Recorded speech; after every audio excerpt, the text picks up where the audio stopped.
وأحسن منك لم تر قط عيني وأجمل منك لم تلد النساء خلقت مبرأ من كل عيب خلقت مبرأ من كل عيب كأنك قد خلقت كما تشاء كتاب أنزلناه إليك مبارك ليدبروا آياته وليتذكر أولو الألباب۔ یہ کتاب برکت والی ہے جسے ہم نے آپ کی طرف نازل فرمایا ہے تاکہ دانش مند لوگ اس کی آیتوں میں غور و فکر کریں اور نصیحت حاصل کریں۔ استغفر اللہ الذی لا الہ الا هو الحی القیوم واتوب الیہ۔ اللہم صلی علی سیدنا محمد معدن الجود والکرم وآلہ وسلم۔ سامعین و ناظرین کرام، السلام علیکم ورحمۃ اللہ وبرکاتہ۔ سامعین کرام، فلاح کیا راستے کے سلسلے میں 8ویں درس میں حاضر ہوں۔ موضوعات میں سے پہلا موضوع یہ ہے کہ جب زندگی کی سانس اکھڑ جائے تو پھر کیا ہوگا۔ دوسرا، کیا واقعی ہم نے اپنے نفس کو اپنا معبود بنا لیا ہے۔ تیسرا، کیا وارث نبی ہم میں موجود ہیں۔ چوتھا، کیا ہم نے اپنے امام زمانہ کو پہچان لیا ہے۔ اس کے ساتھ ہی آج کے درس کا سامعین کرام آغاز کرتے ہیں۔ سامعین کرام، سورہ توبہ آیت نمبر 111 کا ہم مطالعہ کر رہے ہیں۔ اس درس میں میں کوشش کروں گا جو پچھلے اسباق ہیں ان کا ایک خلاصہ آپ کے سامنے پیش کروں، اور اس بات پہ انشاءاللہ ہم بات کریں گے کہ اب ہمیں کیا کرنا ہے۔ سب سے پہلے سامعین کرام، ایک ظاہر کا جو ہمیں دھوکہ لگا ہوا ہے اس دھوکے سے نکلنا ہے۔ میں آپ جو نظر آ رہے ہیں وہ نہیں ہیں، یہ ایک مکان ہے جس میں ہم رہ رہے ہیں۔ ایک تو اس بات پہ یقین کر لینا ہوگا، اور پہلے ہم اس میں نہیں تھے، اللہ تعالیٰ نے ہمیں یہ مکان دیا ہے، اور کچھ عرصے بعد ہماری واپسی ہے اس مکان سے۔ اور یہاں یعنی یہ ہمارے رہنے کی جگہ نہیں ہے، یہ ہمارے مستقل قیام کی جگہ نہیں ہے، یہ ایک مستقر ہے۔ وَلَكُمْ فِي الْأَرْضِ مُسْتَقَرٌ وَمَتَاعٌ إِلَىٰ حِینٍ۔ تو جب یہ یہاں رہنا نہیں ہے ہم نے، اب آگے کیا منزل ہے؟ آگے منزل تو اب پھر آخرت شروع ہو جاتی ہے۔ قبر جو ہے آخرت کی منزلوں سے پہلی منزل ہے۔ یعنی جب سانس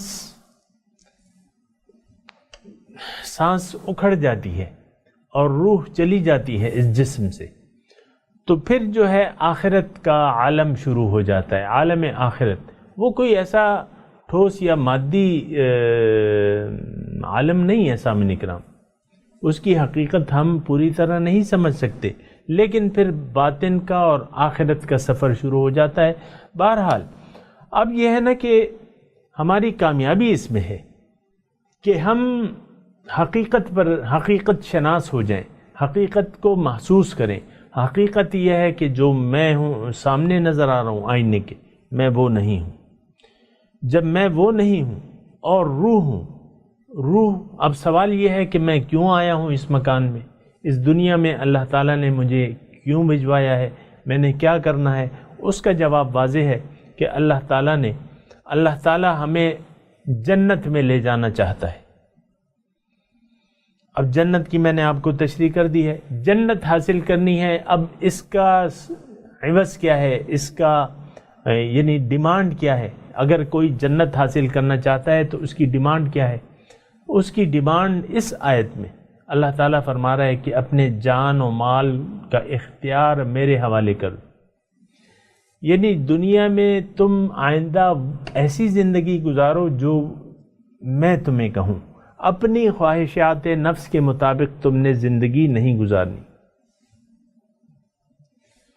اگر تم اپنی خواہش کے مطابق زندگی گزارو گے تو تم تباہ ہو جاؤ گے، برباد ہو جاؤ گے. اگر تم نے مجھے اپنا مقصود اور مطلوب اور محبوب بنا کے میرے راستے پر چلنے کا ارادہ کر لیا تو میں تمہیں ہدایت دوں گا،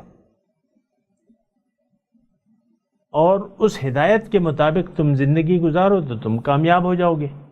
لیکن اگر تم نے مان کے نہ مانا، جیسے کہ ہم ہیں، مان یعنی زبان سے تو کلمہ پڑھتے ہیں لیکن اللہ کی اطاعت تو نہیں کرتے. نفس ہمارا معبود ہے، سب سے بڑا نفس جو ہے، وہ سب سے بڑا الہ جو ہے وہ ہمارا نفس ہے. بہرحال تو ہر چیز سے توجہ ہٹا کے، یعنی اس کی اہمیت تو صرف ایک ضرورت زندگی سے زیادہ کچھ بھی نہیں ہے. دنیا میں ہمیں سامعین اکرام جو کچھ نظر آ رہا ہے اس کی حیثیت جو ہے ایک ضرورت زندگی ہے.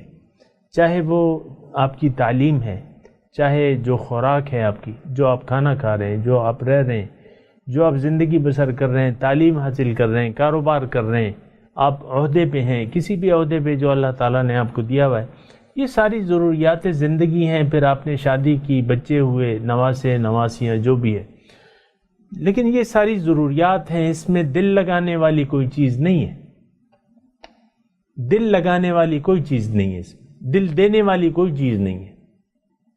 دنیا اور ما فیہا، اس کو اگر آپ نے دل میں جگہ دے دی تو یہ انتہائی نقصان کا سودا ہے.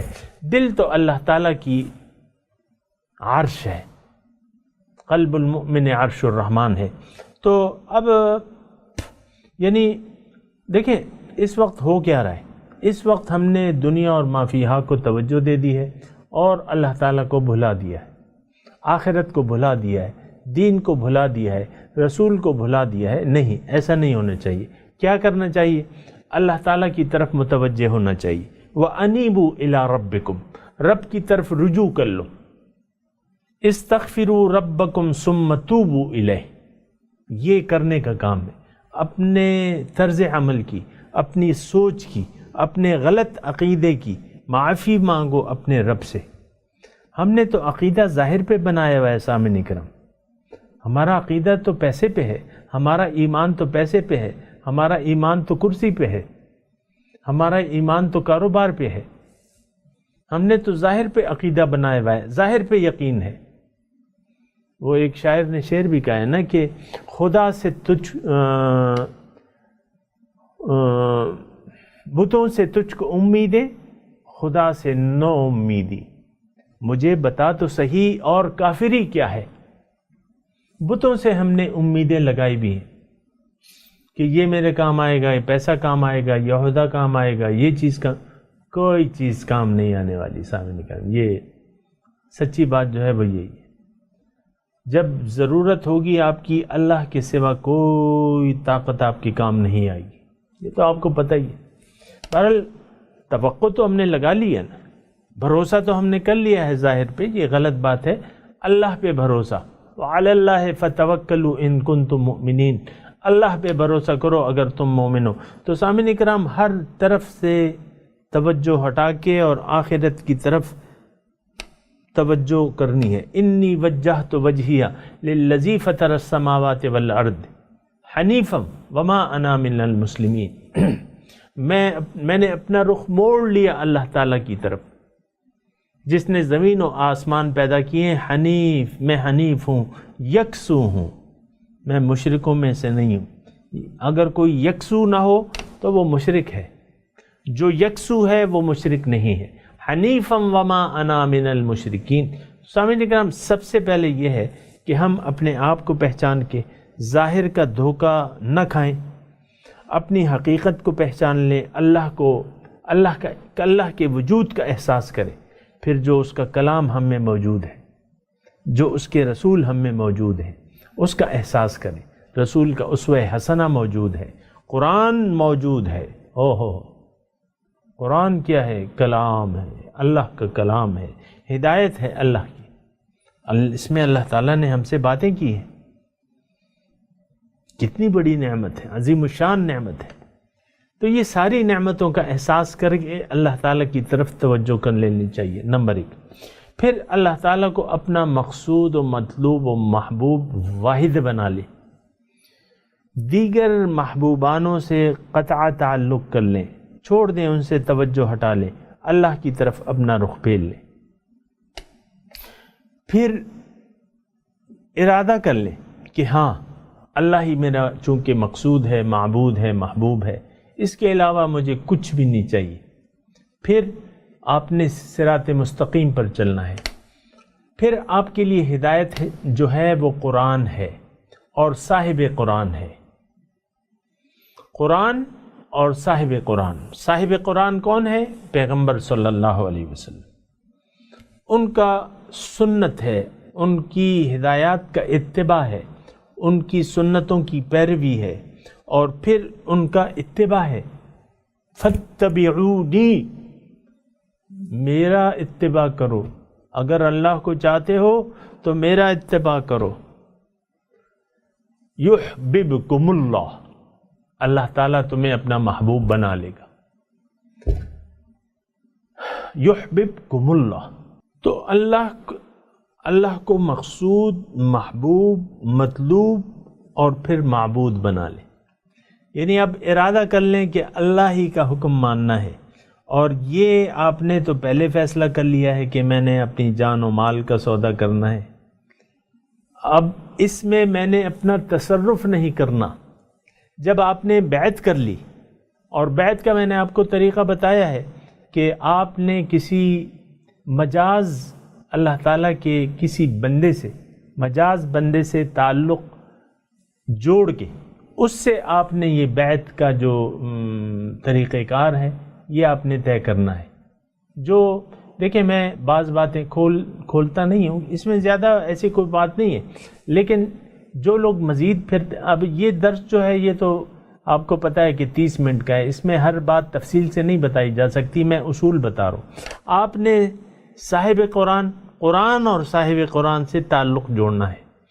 قرآن ہے، ہدایت موجود ہے، پھر صاحب قرآن جو ہیں حضور صلی اللہ علیہ وسلم ہے، پھر ان کے بعد جو حضور صلی اللہ علیہ وسلم کے علماء ہیں، جو امت کے علماء ہیں، جو وارث انبیاء ہیں، ان میں سے کسی ایک کو تلاش کر کے ان سے اپنا مدعا بیان کرنا ہے، اور ان سے بیعت کی تکمیل کرنی ہے، اپنا ارادہ ان کے سامنے ظاہر کرنا ہے، کیونکہ یہ تو اسباب کے ذریعے سب کچھ ہوتا ہے۔ رسول، پھر نائبین رسول موجود ہیں۔ علیکم سنتی و سنت خلفاء الراشدین المہدیین، تم پہ لازم ہے میری سنت، میرا طریقہ۔ پھر جو میرے خلفاء ہیں، اب خلفاء میں عام طور پہ یعنی ہم وہ 4 خلیفہ نہیں، یہ قیامت تک جو وارث انبیاء ہیں، یہ وارث انبیاء خلیفۃ الرسول ہیں، رسول کے نائب ہیں۔ نائب رسول ہم کہتے ہیں کہ نہیں کہتے؟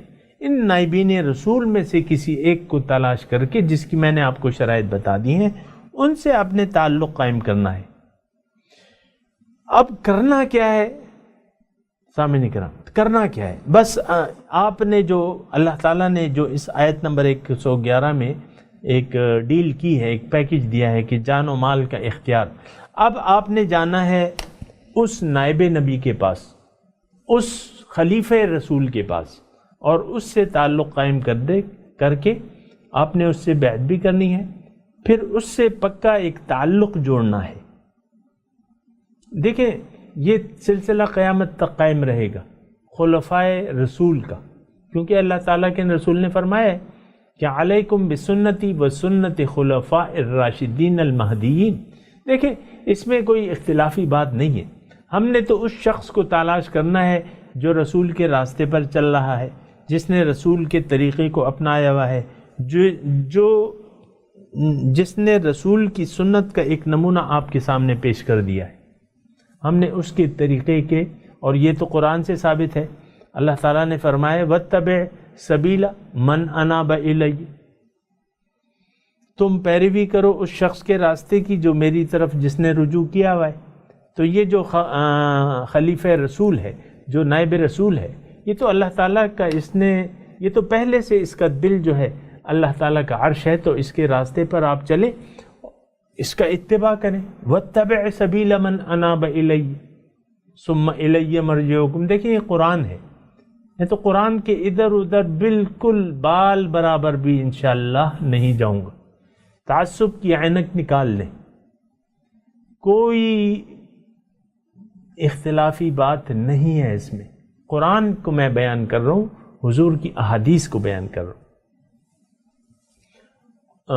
علماء امتی کا انبیاء بنی اسرائیل، العلماء ورثۃ الانبیاء، قرآن فرما رہا ہے کہ وَاتَّبِعْ سَبِيلَ مَنْ أَنَابَ إِلَيَّ يَا أَيُّهَا الَّذِينَ آمَنُوا اتَّقُوا اللَّهَ وَكُونُوا مَعَ الصَّادِقِينَ۔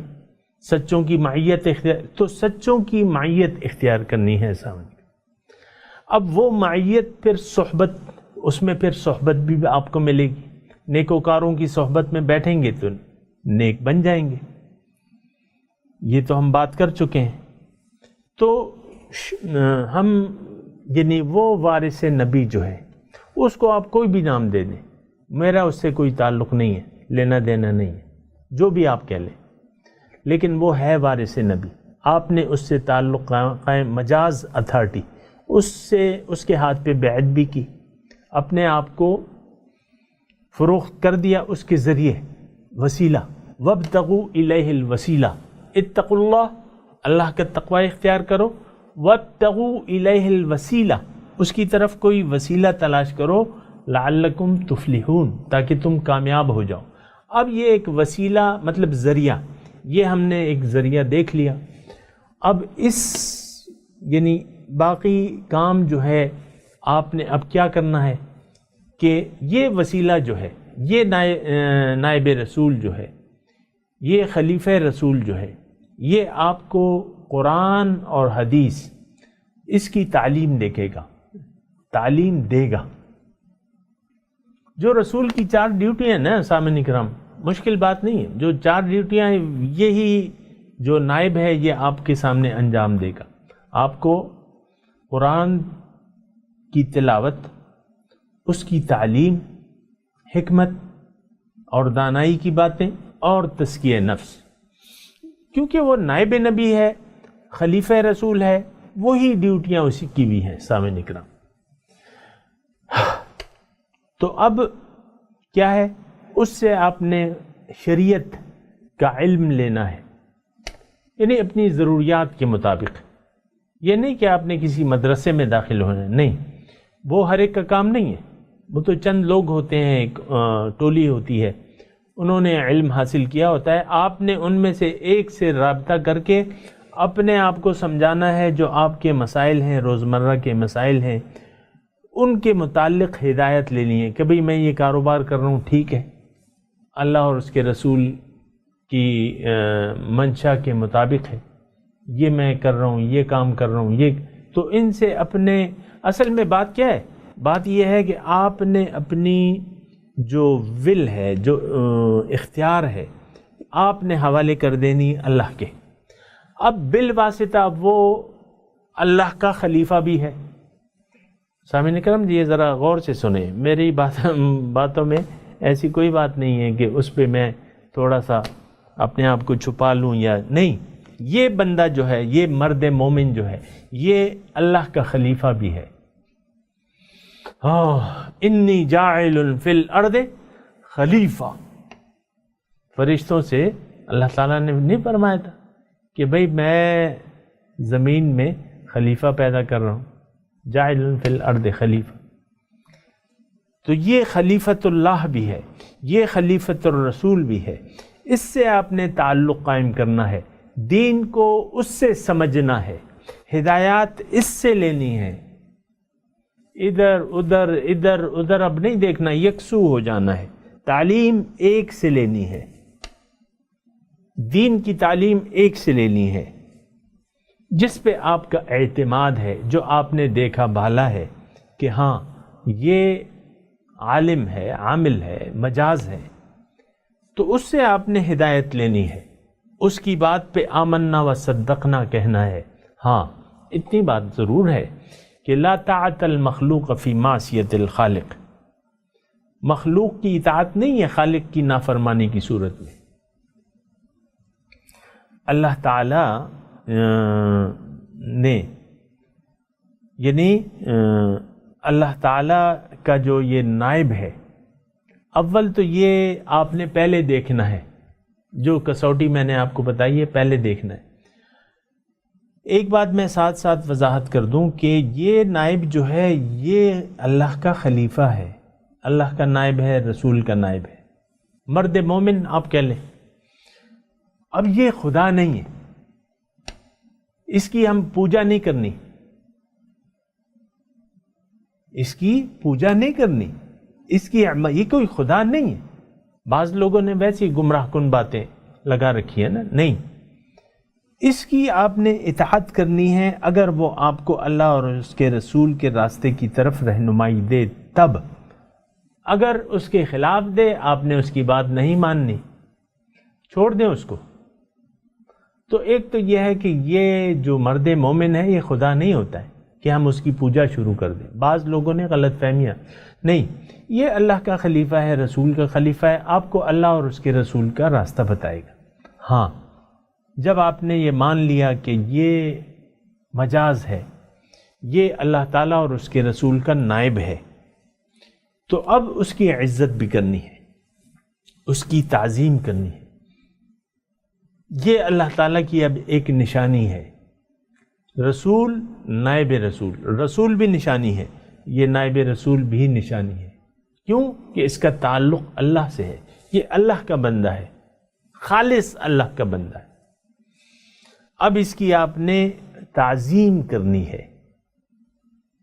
وَمَن يُعَزِّمْ شَعَائِرَ اللَّهِ فَإِنَّهَا مِن تَقْوَى الْقُلُوبِ، جس نے اللہ کی نشانیوں کی تعظیم کی، اس کا تعلق دلوں کے تقوی سے ہے. اس کا ادب کرنا ہے، اس کی تعظیم کرنی ہے، پوجا نہیں کرنی. اندھے بہرے ہو کے اس کی بات نہیں ماننی جب تک وہ اللہ اور اس کے رسول کی آپ کو ہدایت دے، اور دے گا اگر وہ صحیح ہے تو وہ تو آپ نے پہلے سے دیکھنا ہے. گمراہ شخص جو ہے اس کو اپنا رہنما نہیں بنانا ہے آپ نے. جو چرس پیتا ہے، بھنگ پیتا ہے اور نہ نماز پڑھتا ہے نہ روزہ رکھتا ہے، وہ تو آپ کا رہنما ہو ہی نہیں سکتا. وہ تو شیطان ہے. شیطان کو اپنا رہنما نہیں بنانا. تو اس کی تعظیم کرنی ہے، اس کی خدمت کرنی ہے حسب توفیق، کیونکہ وہ آپ کی خدمت کرے گا.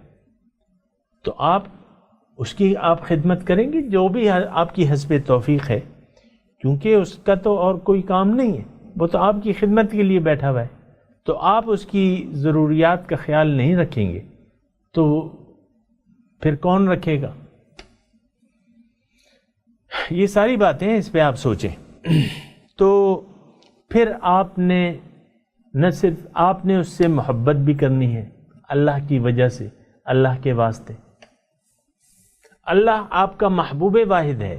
اب جو چیزیں اللہ سے تعلق رکھتی ہیں ان سے بھی آپ نے محبت کرنی ہے.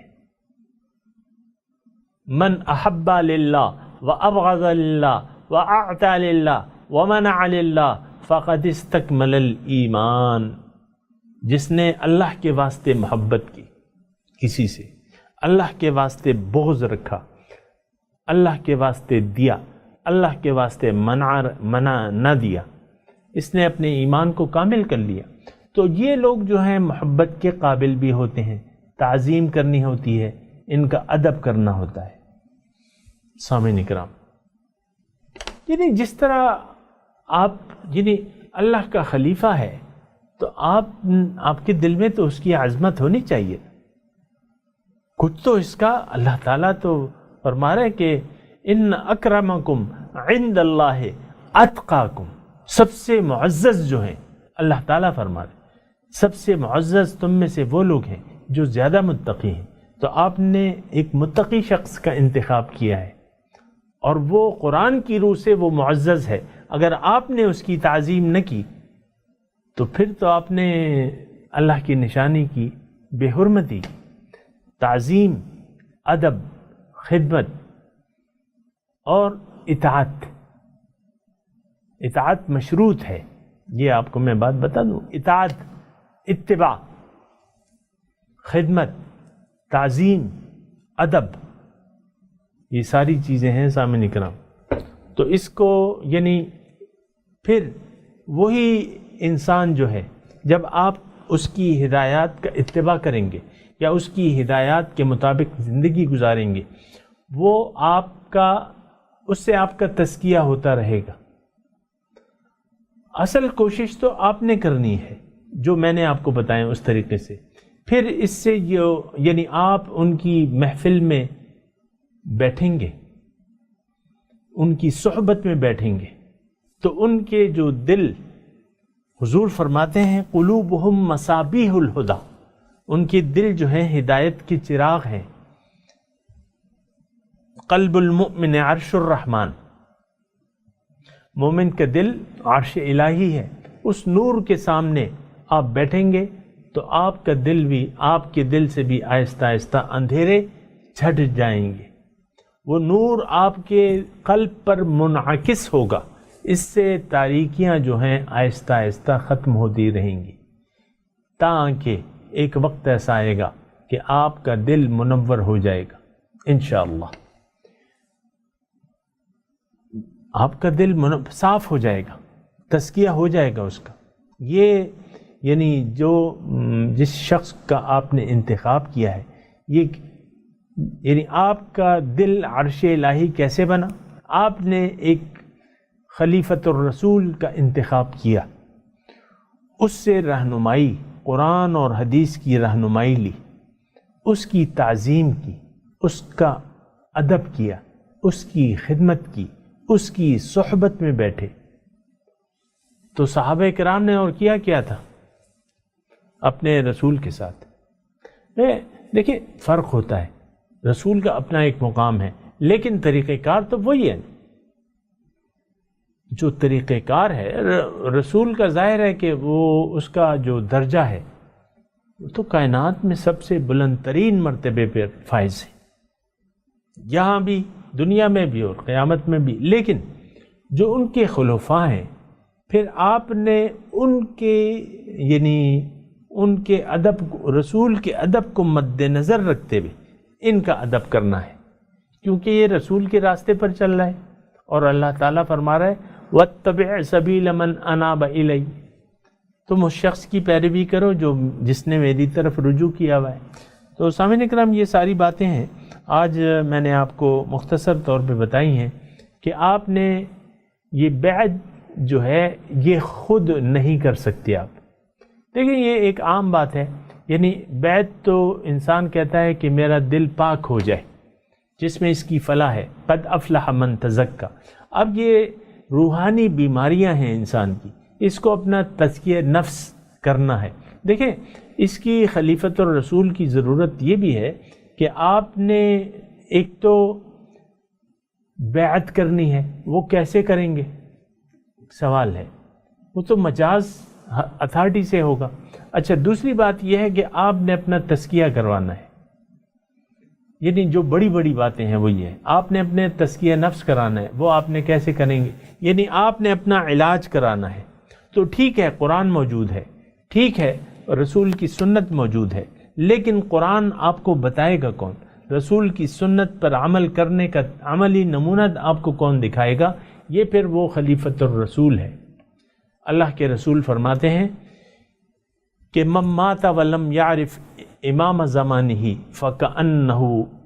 فکأنہ مات میتۃ الجاہلیہ، جس نے اپنے زمانے کے امام کو نہیں پہچانا، امام وقت، امام زمانہ، فکأنہ مات میتۃ الجاہلیہ، گویا کہ اس نے جاہلیت کی موت مرا وہ. اب ظاہر ہے سامعین کرام، یہ ایک بات ایسی ہے، حضور صلی اللہ علیہ وسلم کی بات اگر ہم اس کو سمجھنے کی کوشش کریں تو بہت آسان ہے. دیکھیں، آپ نے بیعت نہیں کی، بیعت نہیں کی، جو کہ اللہ تعالیٰ نے آیت نمبر 111، آپ نے اپنا تزکیہ نہیں کیا، تو ظاہر ہے کہ پھر تو جاہلیت کی موت نہیں مرے گا تو کیا کرے گا؟ تزکیہ تو خود نہیں ہو سکتا. یہ تو جسمانی بیماریاں ہیں سامعین کرام، سوچیں ذرا اس پہ.